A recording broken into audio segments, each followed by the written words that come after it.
Hello guys, this is Tafazwa from StackDev and welcome back. So in this tutorial, we are simply going to continue with our series where we are building a full stack application using Spring Boot and React.js.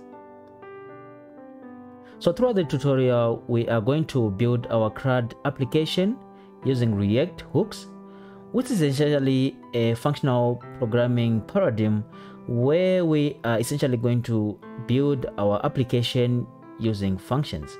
So we are not going to use classes for creating our application, which means throughout the application you will learn how you can actually go ahead and build your application with functions, which we are going to use some of the concepts that comes with functional programming. So with our CRUD application, this is simply the interface that we're going to develop.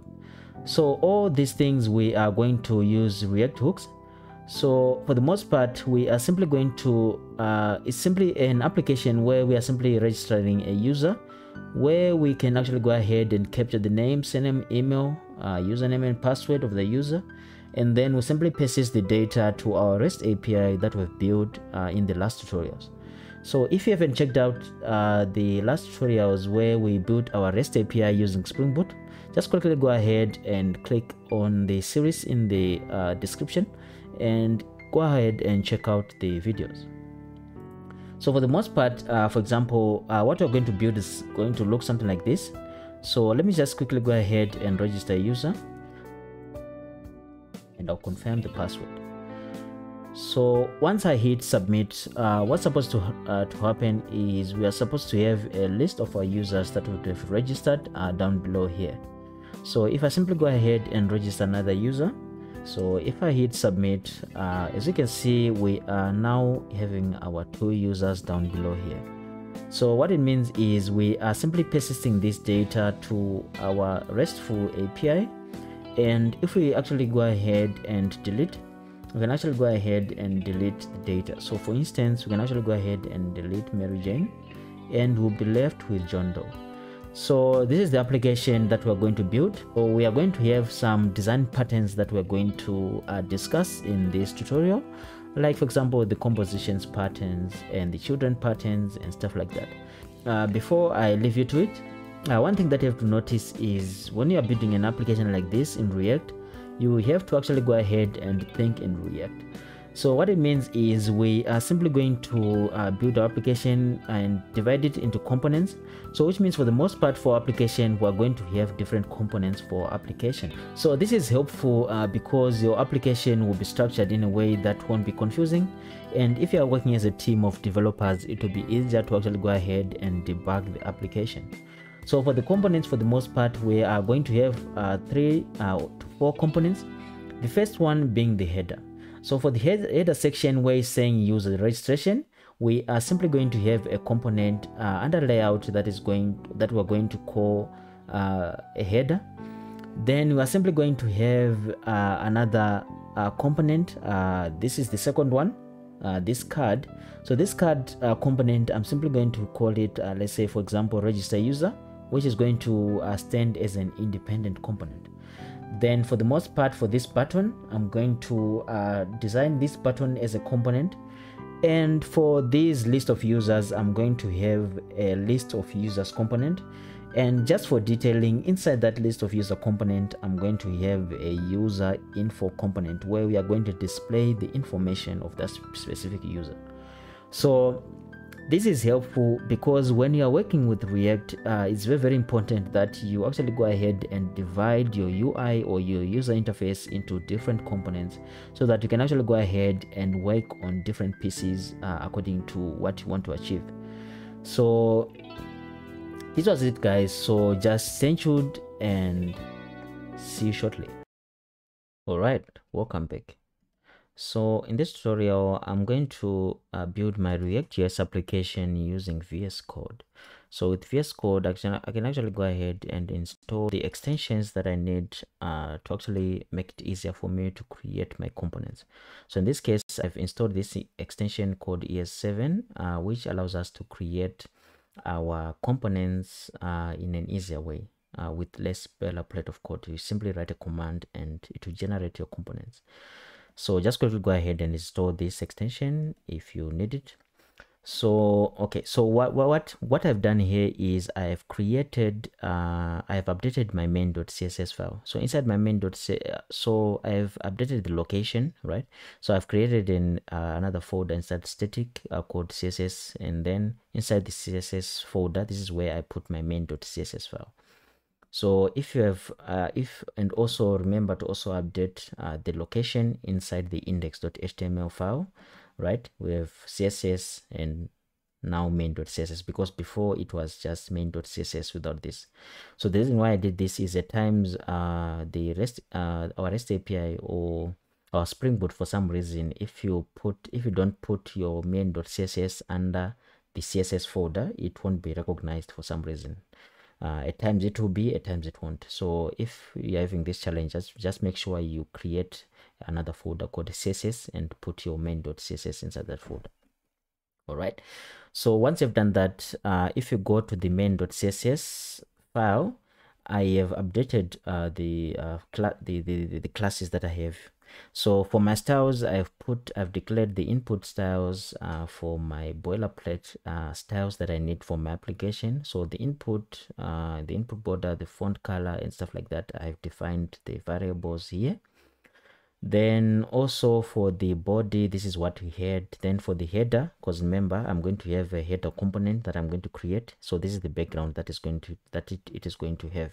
So just make sure you update. So just go ahead and to my repo and grab this code, this main.css file, and update your CSS file. Then for my styles, for my input, because remember, we're going to have some input fields that we're going to use to create or to capture our user information when we are registering our user. Then for these are the styles that I've put here. Then these are also the styles. Then for my registration section component, I'm going to have a card, a form card. So this is the style for my card. It's just a box shadow, a transition of 0.3 if you change the window size and stuff like that. Then for the margin, so we are not going to lean much on this CSS because this is not the purpose of this tutorial. Then I've also have a CSS class called Pew for my sort of like a mini card on the user registration, and also I have the CSS for my button, right? So this is basically the boilerplate CSS code for my application that I've defined in this file. So just quickly go ahead and grab this CSS, right? So once you've done that, if you still remember from our application, if I simply go to my Google Chrome, remember last time we had, this is what we had. So this is where we want to build from. We want to create our application from this stage. So the first thing that we need to do is we need to create our header component, right? So to do that, if you jump into VS Code, right, under the front end section of the application, right? So under this section, under components, right, we want to create a new folder, right, that is going to be called layout. So inside this folder, this is where I'm going to have all my layout components. So in this case, I'm going to have my header.js component inside this folder. So let's just simply go ahead and create a component called header.js, right? So inside this header.js component file, this is where we're going to create our header component. So to create a header component using the extension that we created, you simply type rfc, then tab, then it will automatically generate the code for your header component. So let me just tweak it a little bit. I don't like this function pattern, but I like it to do it this way, right? Then I'm importing my header. So once I've imported my header, this is now my header component that I'm going to have. So inside my header component, I'm simply going to have a header section. So I remove this div, sorry. In my HTML, I'm simply going to write, I'm going to have a header section. Then inside this header section, I'm going to have an h2, which is going to have my title. So for the title, I'm simply going to say user registration, like this, right? So once I've done this, I'm done with my component, and I've made it available for other components to use by using export default header. So which means this component is now ready and now available to be used by other components. So to bring in this header component, just go ahead and go to source, Then under source, you go to main. Under JS, we have an app.js file that we created. So this is where we want to bring in our header. So to bring in our header, just quickly go ahead and delete this code that we had and import the header. So the first thing that we need to do, let's import the header. So I import the header from, right? So I need to move a couple of folder back so that I can access the front end folder. So this is the front end, and source and components and layout and header, right? So once I've done this, I can simply go ahead and bring in my header component in this file. So if I save this, right, the bubble, the webpack is supposed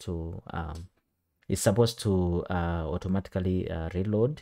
Then if we navigate to our browser, right, and refresh this page, we should now have our component. So as you can see, we now have a component called user registration, right? So let's simply go back to VS Code and do a couple of changes to our component, and additions rather, right? So inside this component, we now want to actually go ahead and make this component a little bit more user-friendly and useful. So in this case, for my title, I'm going to, instead of having to put the title like this, hard coding it like this, I want to pass this title as a property or as a prop, right? So to pass this title as a prop, you simply need to go ahead, something called props here inside your header function, right? So we are simply passing a variable called props, which is going to be an object that is going to carry all the properties that we need our component to have. So in this case, I'm simply going to define a variable called title, right?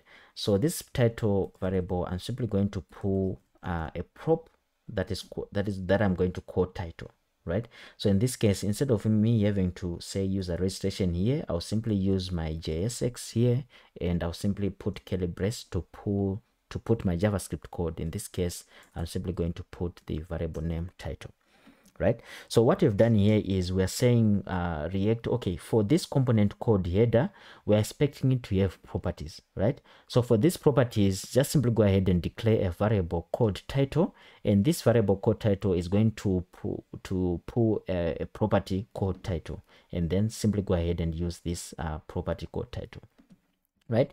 So to actually pass this property into this header component, just simply go ahead and go back to this app.js, and it's now time for us to pass the property. So to pass the property, you simply go ahead and say title, right? So this is how you pass your properties, right? So in this case, I'm going to pass a property called user reg, right? So let me say user reg just for clarity, right? And save, right? So right now inside I've passed a property called title with a value user reg. So which means right now I'm now pulling the property from the props object. I'm now pulling title, right? And I'm simply going to store it in a variable called title, and I'll simply display it like this. So if I go ahead and go back to my Google Chrome and I refresh my page, right, like this, if I refresh the page, you can actually see that we now have something called user reg, right? So which means this is how you can actually go ahead and pass your properties to components. All right. So once you've done that, the next thing that you need to do is we probably want to make our component a little bit more robust, right? So before we do that, so as you can see, this section, you can actually see that this is a little bit more tiresome to do. JavaScript ES6 comes with something called destructuring. So to destructure your code is you can simply go ahead and pull out a variable from an object. So the way you can do it, you can simply go ahead and simply pass title, which means from our props object, we are simply pulling an object called title. So instead of having to do it like this, you can simply use destructuring and pull your variable like this, and this is how you can actually go ahead and pull your title, right? So now let's talk about the robustness of this application, of this component. So remember, we have passed the component called prop, right? But we need to make this component a little bit more robust, which means we need to declare to tell React that, okay, for this prop called title, what is the data type of this title that we want to have. So there's something that is called prop types, right? So just simply go ahead and say import prop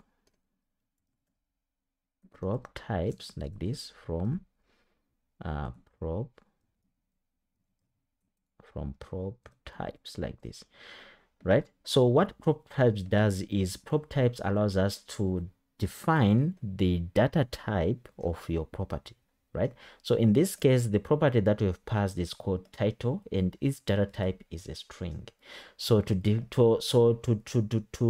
actually go ahead and declare the data type of a property, use the name of a function. So in this case, the name of our function is called header, then dot prop types. So take note of the camel casing here, prop type. Then inside this object, this is where you are going to define the data types of our properties. So in this case, we want to have a data type of a property called title, right? Then we simply say prop types. We're now using this, the one that we've imported, dot. So if you say dot, if you're using VS Code and the extension, and if you've installed the React.js extensions, you can actually see that it's giving us the suggestions. So for these suggestions, we know that this title is going to be of type string, right? So there's type string, type object, node, bool function. For in this case, we want to declare this title as a type of string. So which means if we pass a double or a function or anything that is not a string, we want our component to actually go ahead and complain to say, okay, the data type that we've passed is not of type string, and we're expecting a type string. So this is how you do it in terms of declaring the property of your props using using prop types. So if I refresh this, right, and let's say I simply go ahead and I do not pass a string here. Let's say I pass, let's say, a double, right, like this, and I save. Then if I go ahead and go to my Google Chrome, right, and if I refresh my page, right, and if I inspect, and if I go on console, right, you can actually see that there's a warning here. So the warning is saying the prop types have failed, invalid prop type of title, which means we have passed the number supplied and it's expecting a string. So this will make your application a little bit more robust in terms of declaring your prop types, which means for your prop types, you know that we have passed the string, but we are expecting it to have, we have passed the double, but we know that this prop type is expecting a string. So this is how you actually go ahead and do it. So if you do it like this, then it will be a little bit more easier to actually handle your errors if they comes be in terms of handling your errors. So our component, we can make it a little bit more robust like this. So let's say our component, we want to choose not to pass the property or to pass the prop types of to pass the prop inside our component. So there's something that is called default props, right? So you can actually go ahead and define your default props using header dot default props like this. Then you can simply go ahead and declare your default props. So for my default props, I'm simply going to say user registration like this. So which means if I do not pass a prop inside my component here, if I do not pass this title string, if I do not pass a prop here and I save, what I'm expecting is I'm expecting my React.js to actually go ahead and use the default prop called user registration for my title. So if I save this and I navigate to my Google Chrome and I refresh my page, right, you can actually see that it is updated and it's now using user registration. And from our console here, you can actually see that you no longer have any complaints in terms of the prop types. So this is how you actually go ahead and declare your prop types and your default prop types. So the next thing that we probably need to look at for our function now header component is we probably need to look at styles. So the way you head your styles is, remember, inside my main.css. So if I go to resources, static, under the CSS folder, there's a main.css file, right? So inside this main.css file, remember I had a header class called header here, and with my header code here, right, for my background. So if I want to use this header class, right, I'll simply go ahead to header, right? So inside this header, we can pass a prop inside your elements here called class name. So this is how you define your class. You use a prop called class name. So take note of the camel casing, right? So if you use a class name, then you simply pass the name of your class, right? So which means for your styles, if I simply do this, what my Webpack and Babel is expecting me to have a class called header inside my main.css file. So inside my main.css file, I have a class called header. So I'm expecting this class to be implemented inside this header section. So if I navigate to my Google Chrome and I refresh my page, right, let me close this up, you can actually see that my style, my header section has been implemented, right? So for the most part, this is how I like. So let's jump into VS Code. This is how I like to, you know, for all the default class styles that I want for my application, I'll simply put them in a CSS file, a main.css file, or another CSS file that I've defined for my global styles that I feel that maybe they might be used more often. But for the styles that I need for a specific component that a component related, I will simply declare them here. So now let's talk about styles in React.js. So this was styles inside the main.css. This is how we use it, right? So the other way you can use styles is you can actually go ahead and define, you can actually go ahead and pass a prop called style. So what this prop does is it expects inline style. If you use curly braces, which means you can say background, like so, you can say background, right? Then you can pass your style like this, right? Then you can also do it using an object, right? So to pass an using a variable, right, or an object, right? So to do it using an object, I can simply go ahead and define my style called header. I can say this is called header. You can say header style or header, it doesn't matter. So if I say style is equals to header, I'm expecting to have an object called header inside this file, right? So I can simply go ahead and define a header object, right? So this is how you do your styles inside the component, right? So if you want to have component style, this is how you do it. You can do it using the inline method of using curly braces, or you can do it as an object like this, right? So if I want to do it as an object, so the styles that I mainly need is I need the display. So let me say, go ahead and say display, display, and I can say flex like this. So this is how you put your styles, right? You say, so just like what you did in CSS, right? You say your style name and then your value for your style, right? But the main difference is we don't put a semicolon because we are in an object. So we say comma because we need to define multiple styles. So I'm going to say display as flex. Then I want to justify my content to center all my data. So I can say, simply go ahead and say justify, right, content like this. Then I'll put center. So one thing you have to notice as well is the camel casing in terms of the styles that he has, that he has sort of like two names or something like that. So so normally for justify content, we normally say justify content like this. If we are doing it in a CSS file, for example, if we are saying line height, we normally put a slash or a hyphen in between the name of our style. But when it comes to React inside our JSX, we don't put this hyphen, we use camel casing, right? So we say justify content like this, then you say center, right? So the next thing that I need to do is I might need to put a little bit of padding. right? Then I will say, let's say for my padding is 10 pixels. Then I'll simply say, let's say for my color, right? For my font color, I want to make it white, like so, right? Then I save. So if I do this, I've applied my style. So if I simply go ahead and go back to my Google Chrome and I simply go back to and refresh this page, you can actually see that I now have my styles in here.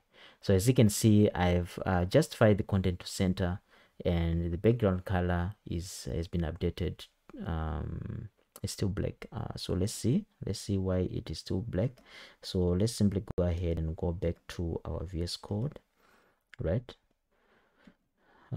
So I have left out a hash here, so hash sfff, so it's now white. So if I go back to my Google Chrome and I refresh my page, right, you can actually see that I've updated my style.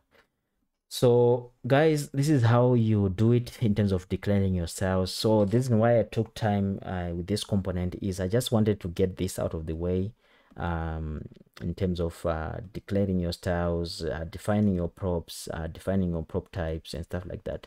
I just wanted to get it out of the way so that you guys can actually see how you can actually do your styles, your inline styles for your component.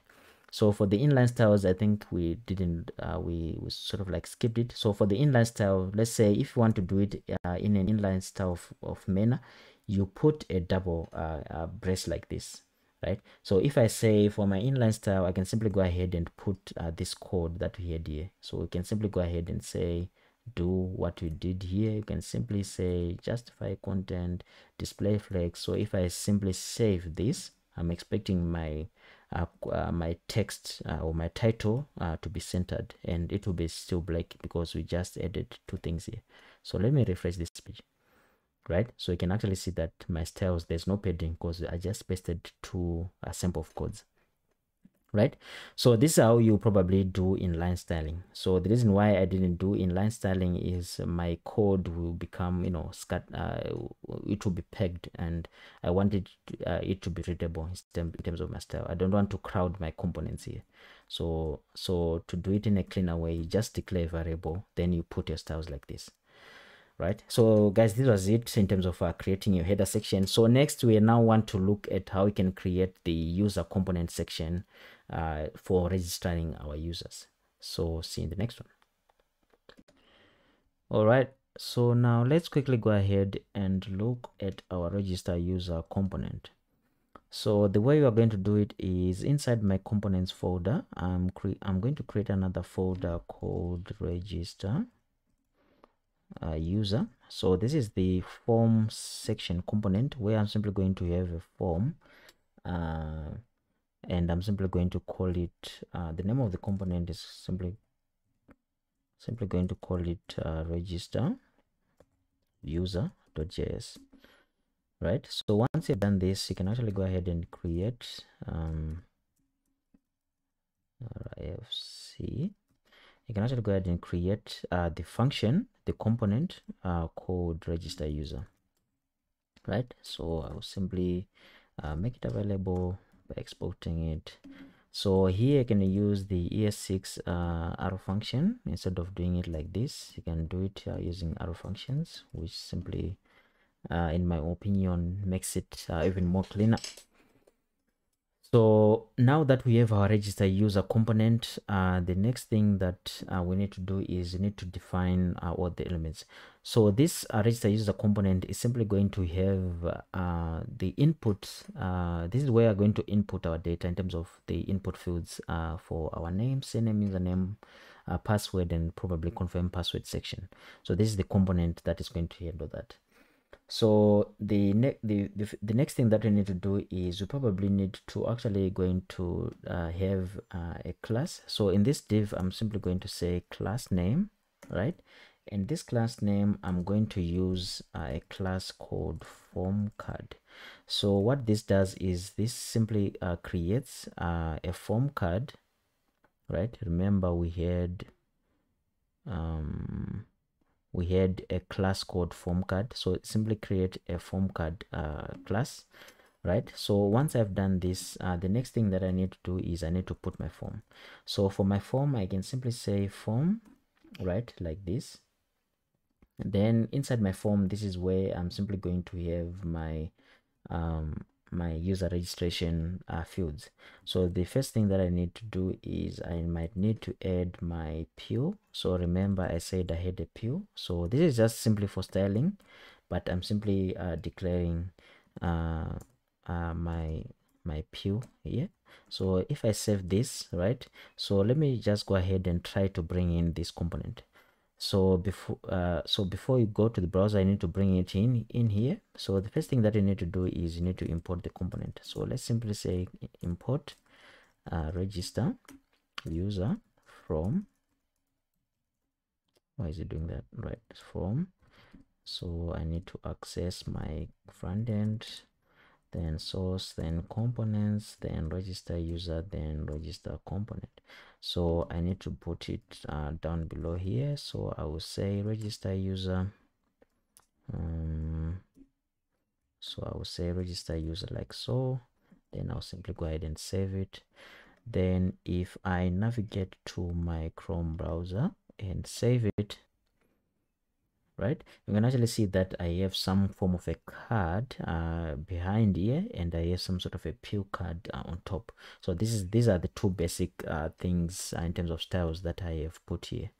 So if we go back to VS Code and register user, we now need to probably have our input fields. So for our input fields, I'm simply going to have an input class, right? So I'm simply going to have an input element, right? So inside this input element, I need the inputs for my name. So this is going to be type of text, right? Then name, right, is equals to name. So this is going to be for the name. Then for the value, now for the value, I need to pass the value here, right? So, and then for the on change, so remember when you're working with the input when you're working with the input the input elements, you need an on change so that you can actually go ahead and handle your input change. So I'll simply call it handle input change like this, right? So we probably don't need this. So from this section, we now want to talk about these values, right? So remember, we are using a functional component, right? So if we are using a functional component, we need a way to actually go ahead and save the state of our application in terms of the input fields that we're going to have. Because remember, we're going to have the input fields for, this is for the name, we're going to have for the surname, email, username, password, and etc. And we need a way to actually go ahead and save the state of those input variable that we'll be putting here. So to do that, this is probably the best time for us to introduce something that is called React hooks. So with React hooks, we can actually go ahead and the way we are going to save our state, right, is we are saving our state with something that is called useState, right? So let's simply go ahead and do it. So let's simply go ahead and declare a variable, right?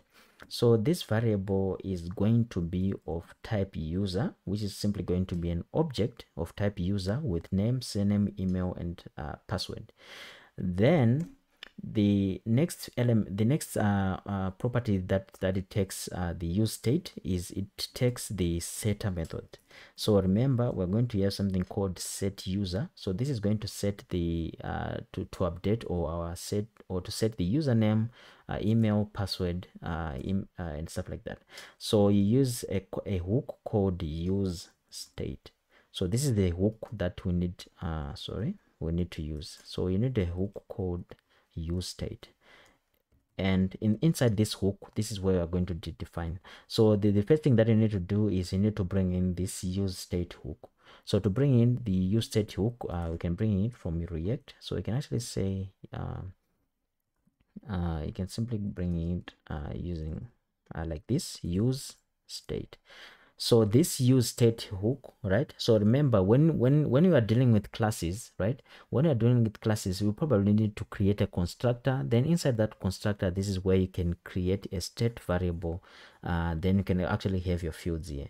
But here we are dealing with functional programming. We are using functions, which means we cannot have a state or this dot state, or we cannot have a constructor or anything like that inside our function. So you use a hook, you use hooks. So in this case, we're using something called use state hook. So inside this use state hook, we need to initialize the values that we need to have inside this user object. So for the values that we need to have a name, right? So I'll initialize it to nothing, right? Then we probably need to have so we need to have the surname, right? Then we need to have the email address, right, for our input values. Then we need input fields. Then we need to have the username, right, and I'm initializing it to none. So we need to have the password, right? I'm also initializing it to empty string here. Then we need the confirm password, right? Then I'm also simply going to initialize it to nothing. So right now, I have my state variables inside the use state hook, and we are going to reference them using this user object. So if I hover on this user object, you can actually see that I now have the name, surname, username, and so for my hook here, I will have my set state, which is going to set the state of these things, right? So once you have this, right, so which means I can now actually go ahead and handle and put my values here. So for my value in this case, I'm going to put a value called the user, right? So user dot, so this is going to be for the name, so I'll simply say user dot name. So I'm simply grabbing the value that I have here. All right, so if you've done this, the next thing that you probably need to do is you actually need to go ahead and handle your state, right, your input change, because remember we said we want to handle the input change here every time we type in some stuff inside our component. So to do that, let's simply go ahead and declare our function called handle. What did I name it? So let me just simply go ahead and copy this. So I'll say handle,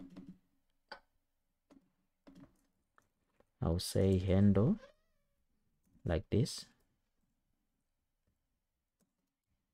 right, and it takes an event, right, and I will simply say go ahead and use a destructuring method to actually go ahead and pull the name and the value from our event.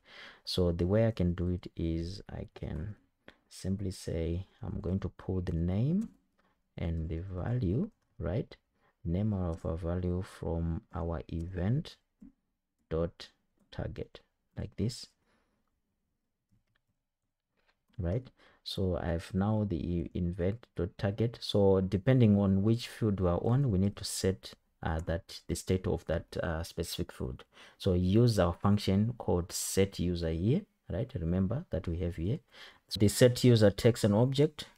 So inside this object, I'm simply going to have the variable that I need. So in this case, I'm simply need to go ahead and make a copy of the user variable.